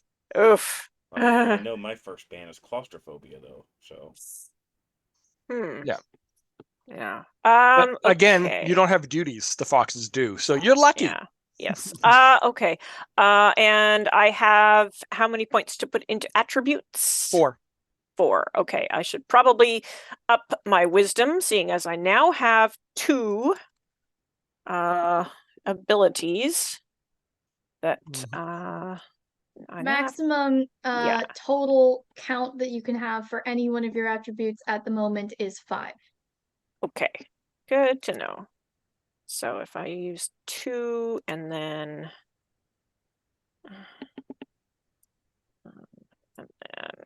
1, there we go.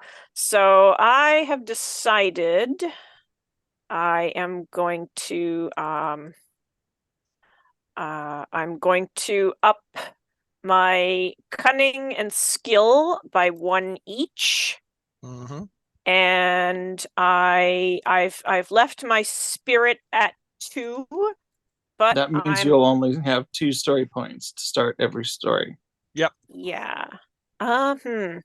Well, I could go the other way and bump spirit and wisdom both by 1. Yep. In which makes me a little more well-rounded, I suppose. Yeah, there we go. Why would you do that? Yeah. There we It's not go. like it's part of game design or anything. No. Okay. Go ahead, so, hyper specialize. It's okay to yes. specialize a little bit. You don't want to Okay. specialize a lot. Yes. I need Over specialize in your breed and weakness. It's slow death. Yes. Okay, so and if I need to have 1 cunning invested to be transformed, I will put my current cunning at 3. Yeah. So Caster, Yes. I was actually going What to are ask you- if I could take just a moment before I started. okay, Any well other then we'll direction. switch to Val. Sorry about that. Yes, I am ready. So I decided to not take another band Okay. and to not use another skill point. Aw. So Mia is only taking illusion. Okay. Yeah.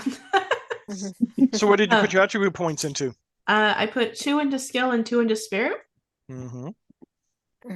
And where do you see your character going?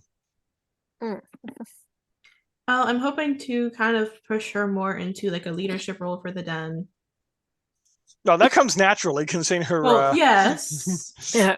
but playing her more of a leader. More taking charge. Yeah. Yeah. And spirit would allow her, because before, in combat situations, the only thing that she really can do, because her breed is very pacifist anyways, is she could Eye of the Storm someone or herself, and that was about it. Yeah. So illusion will give her more tools to hopefully escape or help protect someone or intervene if required. So one thing I will suggest is that you always have skill as a thing you can do in combat, regardless of whatever else is going on. Especially since you do have transform, and one of the opportunities that you get as transform is you gain a opportunity based on what form you're in. Yeah. Even You if can't go you're into dire in form. human form. If you're in human form, it means you are a very dexterous and nimble human, and you're able to do things like martial arts. In your case, Aikido would be appropriate without too much difficulty. It's actually quite easy for you to do that. Yes, that is true. That does counter kind of how I want to play her, because again, her breed is more pacifist. They prefer to outwit opponents. They don't really like to fight. Well, that's why I never actually gave Mia a kaiju form. She has the kaiju form. She just doesn't never use it. takes it. Yeah. One of the things you might want to consider as a power then is taking bocce, which is basically if the PCs are going to a fight, she basically jinxes the target. So she doesn't have to do anything herself. The other person basically is the force of their own undoing. Oh, I like that. Kind of like enforcing karmic retribution on them. Exactly. It's something to consider, especially if you want to go the pacifist. Definitely more her speed as well.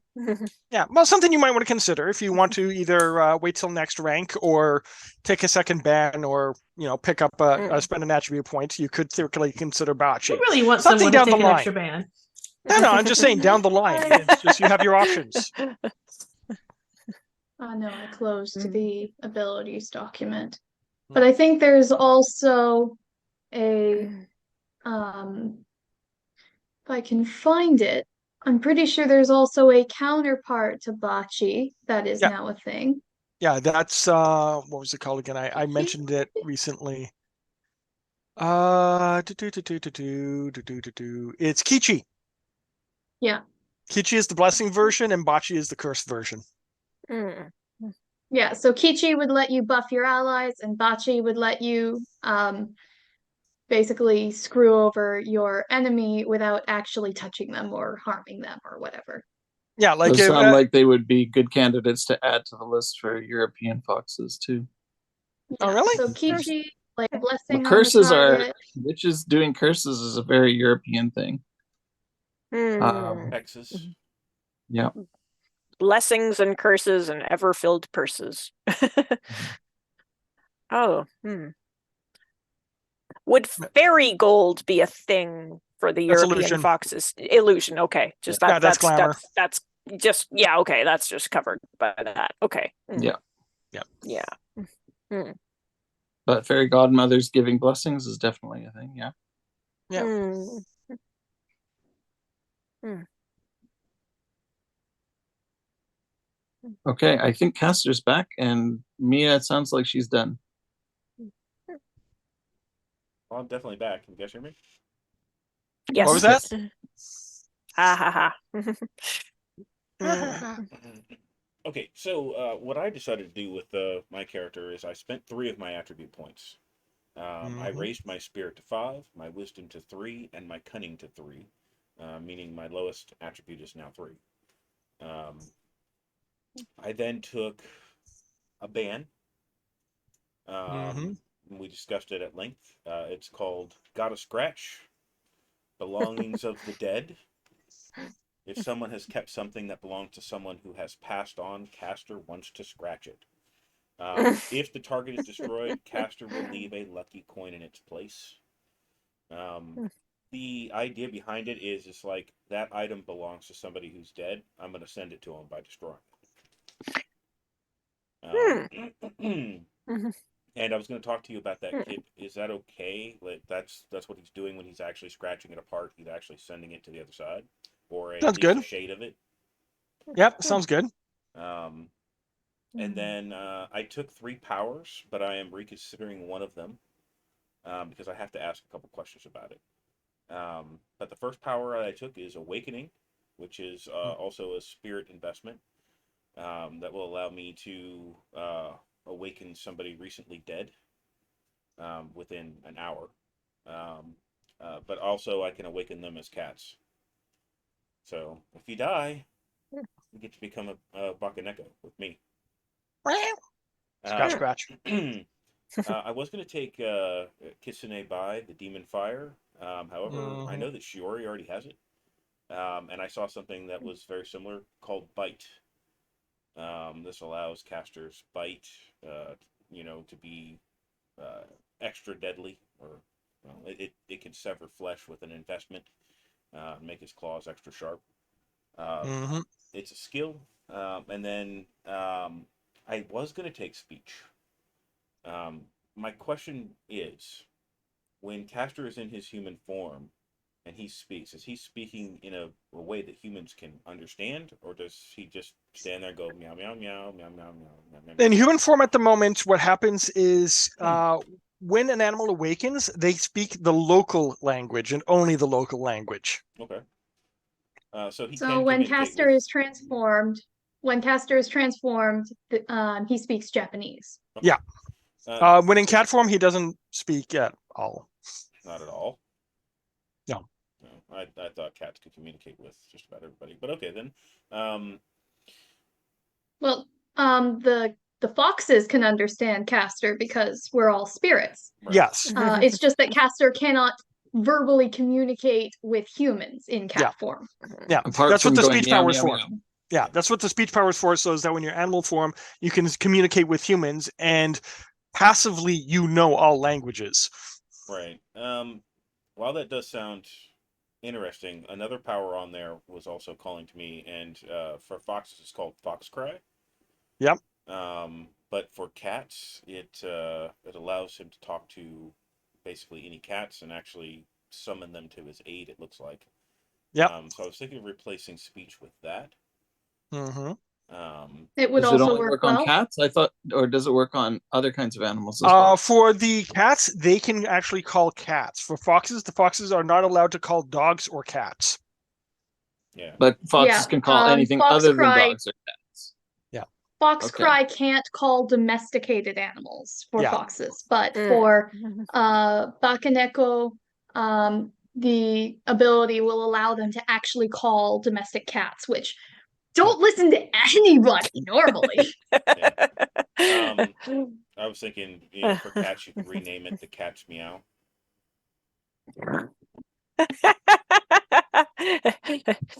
King of the cats. But yeah, so I think I'm gonna take Yeah. that fox cry instead of speech.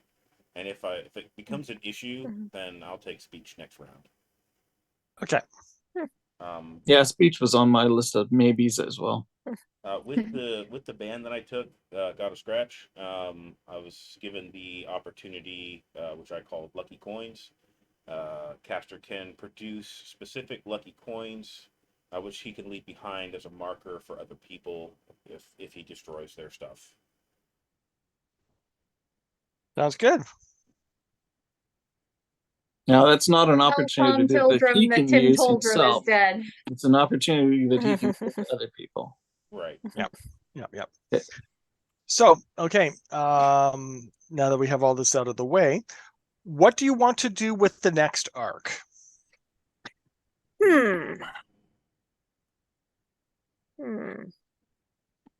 I had fun with my little ghost story thing. You guys have wrapped that up. What would you like to see next? Oh, and that's the other thing. Do any of you want to spend a point towards building up your den? So Bryn has already spent a point and is happy not spending a point on the den this time. Yeah, because you're spending it towards something else. Yes. Yeah, sure. I'd be cool with spending a point on the den. Okay. Now, What is do you that- want to give the den as a trait? Also, do you want to add another band to the den to give it another trait? Okay, let's see. Well, first of all, how do I add something to the den? Well, you spend a point off of one of your attributes. I put the den rank at... Yeah, it needs one more point before it becomes a rank 2 den. Okay. If you give it another negative trait, it will actually get that point. Let's see.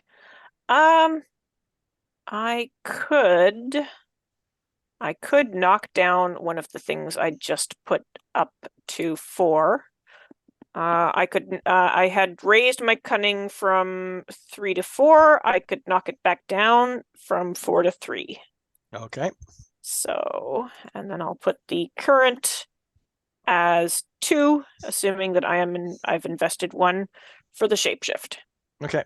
Okay. Do note, by the way, that you have put 2 points towards the den. That should be marked on your character sheet. Okay, I will.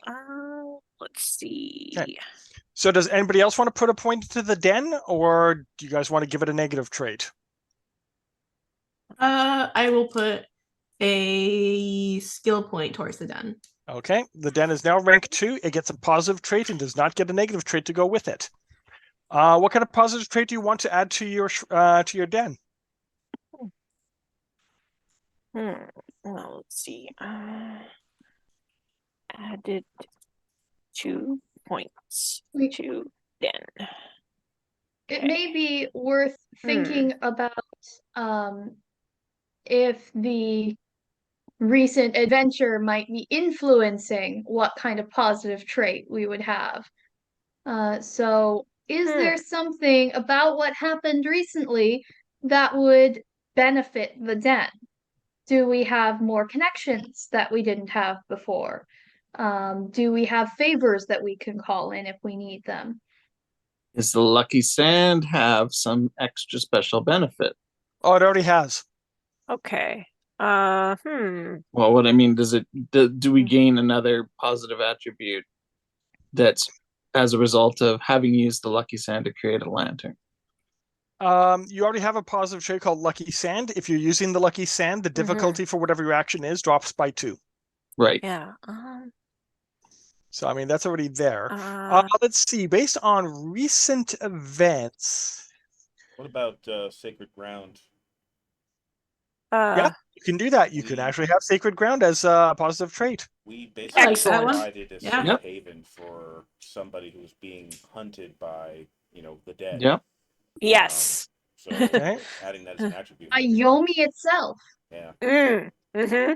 Yes, I think Sacred Ground would be excellent. Sounds like everybody agrees on that one. Okay, That's Sacred fine. Ground / Safe Haven is a new positive trait. Do you want to take a negative trait so you can have a fourth positive trait? We already have one negative trait. Yeah. What is that negative trait, by the way? Plentiful and nosy tourists. Yes. Hmm. If you want, we could Hmm. put, for example, Lazy Miko or vandalism to the shrine grounds, where people come in and you have a group basically tagging the shrine from time to time. Oh my Uh, god, Mia Miko would to have lose to her clean it mind. up. Mia would lose her mind. The caster might accidentally scratch one of those people. And, Mm. Oh, perfectly fine if you do so. Send them to the other side. Mm. Fatality. Caster scratches somebody's clothing Oh. and somebody's shoe, and it's a used shoe, and it goes to the other side. What are you doing to my shoes? The shoe just dematerializes around their foot. No. Suddenly What they're would standing happen? barefoot. What would happen? And this is a serious thing. What would happen is, if the cat was to scratch something to send it to the other side, the person would basically lose interest in the object, or the object would get lost or neglected. The spirit of the object has left. Huh. And it's been replaced. The spirit by of Lucky Coin. Elvis's shirt has left the building. Well, if you're doing that as punishment, I don't think you'd actually leave the coin behind, because the owner isn't dead. True. And they don't deserve lucky coins. Yeah, so for example, you might go up to the person who vandalized the place, and you might slash their a keepsake of theirs, like their favorite jacket or something. They lose the jacket, or they neglect the jacket, or they forget about wearing it or stuff like this. It becomes a change in their lifestyle. Well, Just don't you slash just their destroyed car. the jacket, so of I course I'm was- not going to wear it. Yeah, my brain was going towards he slashes their tires, and I was just like, wow. Yeah. So yeah, I mean, you can theoretically do that, and I'd be perfectly cool with that. But I mean, again, do you want to have, for example, as something to pester the Zenko, is that a gang has been starting to, tag the shrine grounds? Oh, This poor, is a question poor Mia for the would never get. Zenko. Yeah, you want poor to Mia have would never things get to do? anything done. Wouldn't No, it just be be once every acceptable for couple me of to days. delegate? Oh, of I course am you the can. grandmother, yeah. You have Fox Magic. Foxwife. Foxwife is what you'd be using to fix it. It would fix Mm. itself. It's just that you would have to, pay attention. I have an idea, and it might be a little out there, but I'm taking inspiration from a picture on my wall, which you can see. Mhm. Could the shrine have possessed statues of guardians? It already does. Yes. Okay. That's actually natural for a shrine to have shrine guardians. If you go to the main shrine itself, you'll see there's basically 2 alcoves on either side, which have usually have iron gates to them, and you'll have suits of samurai armor with a bow or something kneeling there. That's the shrine guardians. You'll also sometimes have the food lions, or you'll have statues of foxes that are on either side of the torii gate. Those are also guardians. So if you wanted something if you wanted to add I don't, since Bryn is not really a native of this den, I don't really feel that she is contributing to the discussion so much. But as a player, I could suggest, if you are wanting to add a negative attribute to the den so you can add another positive one, you could add aggressive guardians. I was just thinking some of the tourists might actually just disappear once in a while. If they piss off the guardians? Because of Oh the my- guardians, yeah. Oh my goodness, that's that seems rather extreme. I Vanishing tourists, huh? Yikes. That would certainly cause attention to come to the shrine. That's That sounds giving him ideas. I was gonna say this sounds less like a ban and or a disadvantage to the shrine. It sounds more like a plot hook. That's kind of for what the those next, are sometimes. for the next adventure. So we could say, for example, Gate to Miedo or Gate to Yomi. Oh, yikes. But it's sacred ground. Yes, and Sacred ground, and there's a gate to Yomi. One of these Yes, things is not and? like the other. oh no, they aren't, but it can happen. See, the thing is, there was something I was going to do with the last arc. I never got around to doing it, but this would allow me to do it. So I am totally okay with this. Don't worry about the You gate to Yomi out are back. totally It's okay with us facilitating you doing the I am the GM, my job is to be evil thing. Why, thank you for going to the rope shop and buying a yard or two. No, we haven't paid it yet. We haven't paid for that rope yet. So what do you say to a gate to Yomi? I mean, I'm not looking to pick up another band, so. No, this wouldn't be a band. This would be a complication to the den. Well, I'm talking like for the den, the complication for the den. I'm not looking to pick up a complication. We Even if it was to have give the you guys story story points The and plot grandmother hooks? has spoken to me. Give the GM, you can just insert the plot hook anyways. Yes, but this would give you guys benefits to me inserting the plot hook. Yeah, we would get a You get another positive attribute trait to your den. Ooh. I just don't know what we would add. Oh, I can think of a number of things, and I'll bring them up if you actually pick up a negative trait. Let's see. Okay. I don't know. This is And the democracy, gate to so. Yomi would be nearby the shrine? Since Let's the say it spirit would be didn't right. actually enter? It would be right at the Torii gate. Because Hey, Kat. that's where the old man with the pacemaker had the heart attack, right? Pretty close to, yeah.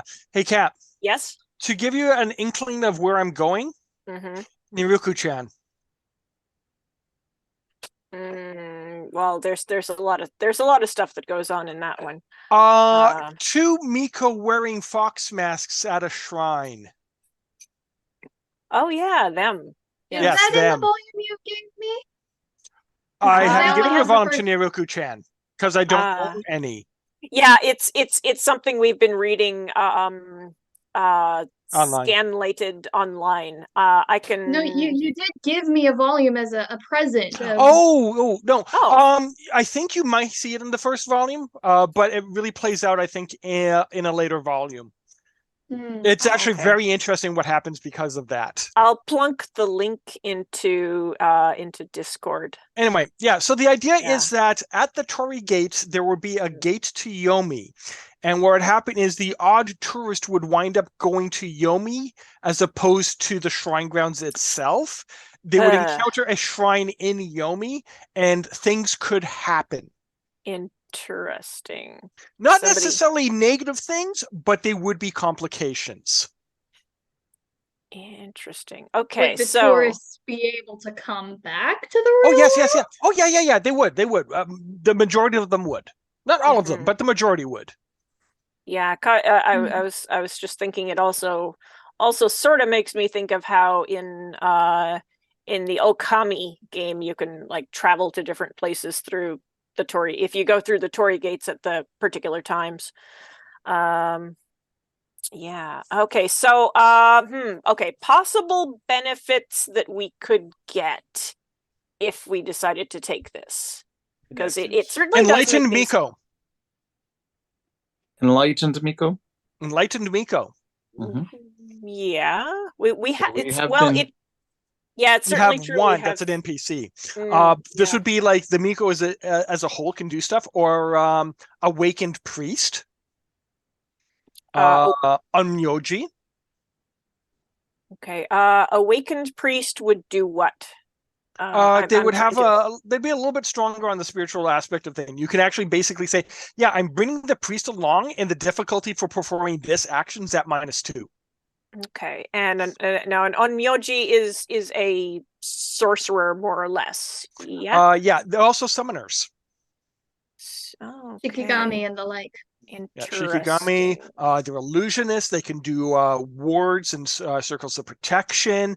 They can do Is this the paper summonings. They can magic? do exorcisms. Paper magic is really, onmyoji, paper magic is their thing. Yeah. They're more Buddhist than Shinto, but I mean, having an onmyoji on hand would be very handy. And I know how I'd use that immediately to your benefit. Caster wants to learn Huh. magic. Yeah, well, that too. Yeah, and That's you'd have a mentor. That's true. I'm okay. I'm very tempted now to go with the I shouldn't call it a hellmouth. It's not that bad, no. Basically, they'd be visiting a copy of the shrine, but it's in Yomi instead of, Yeah. they've probably It's in- got, Ayakashi or something working there as priests and priestesses. Mm-hmm. So, Mm-hmm. Must Um, not call it the upside down. That again is a So different it's not. property. That's not that far off. Yeah. The question So is, Mia, what do you think? Sure. Okay. So, Cool. out of curiosity, what you're describing with this alternate shrine in Yomi, would that be similar to the concept of the duality between Sekai and Ikai that I was talking with you about earlier? Similar, yes. Sekai and Ikai. Sekai being the real world and Ikai being like the other world. It's similar. Which is different Yes. from isekai, which is just completely removed from the real world entirely. The fantasy realm that you get transported to when you get run over by a truck or what have you. Yes. Okay. Yeah. Yeah. So do not confuse ikai for isekai. They're not the same thing. I got hit by Hopefully Tori-kun.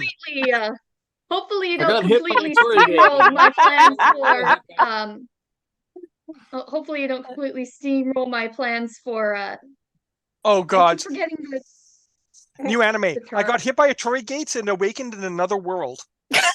Mm-hmm. Omagatoki. Oh Hopefully dear. you don't steamroll everything I'm planning to do with Omagatoki. No. This would be significantly different. So, do you want to take the negative trait of the gate to Yomi and then the positive trait of having an onmyoji hanging around? That does sound really interesting. I like the Where idea. do you have come from? I like the idea as long as it's one side of the Torii Gate.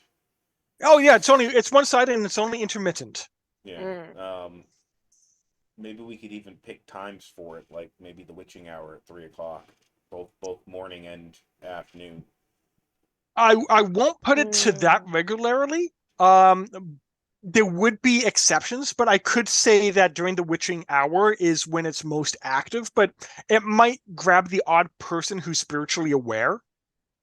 Or Makes like sense. during okay. I was gonna suggest something like during the new moon, but That could work too. That would be 3 days.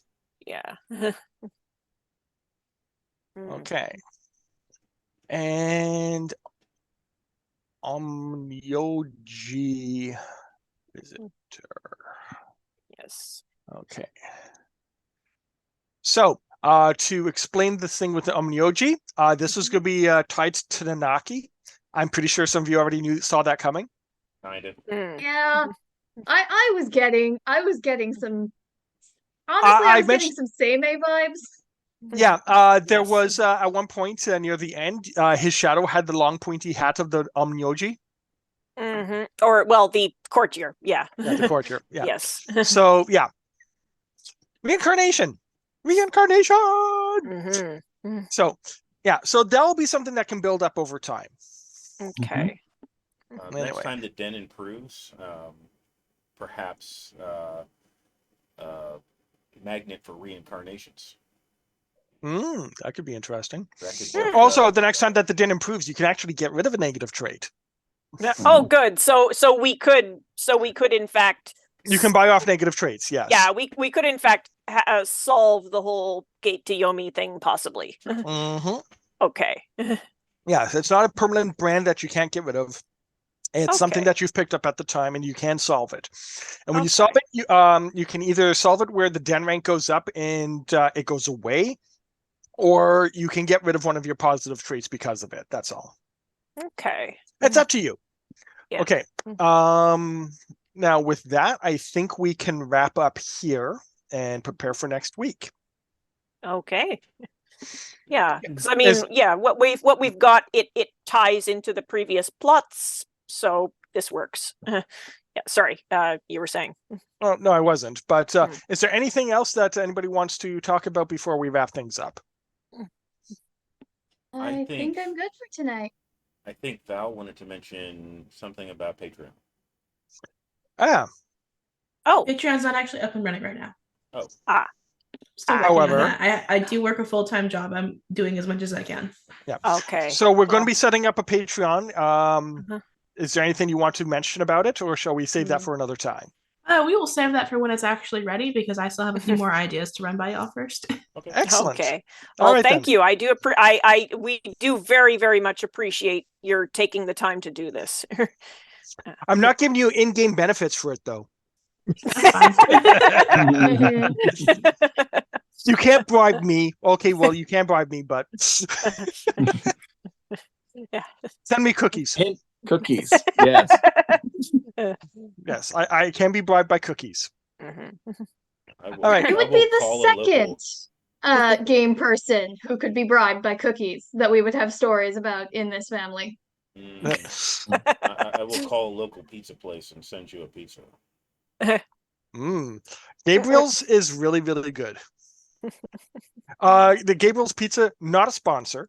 Yes. That's going to be a Yes, running we joke should say with us, not a isn't it? sponsor. Yeah. The local Gabriel's has plant-based pepperoni, which tastes amazing. It really does. Yeah. We'll order a combination because our roommate is vegetarian. We use plant-based pepperoni with it. I don't care. It tastes good. It tastes really good. It's true. The first time we ordered it, I was just like, did they put actual meat on this by mistake? Because I cannot tell the difference. I was used to meat substitutes being like, but this one was really good. Yeah. Careful, we might. But again, not a sponsor. Oh no, I'll be socially aware and stuff. Right? Okay. Yeah. Okay, so well, take care, everyone. Thanks for showing up. Absolutely. Yes. Thanks for having us. Yeah, looking forward to the next session. Take care. Yep. Have a good night. Bye now. Okay. Night. Night, all. Ciao, ciao.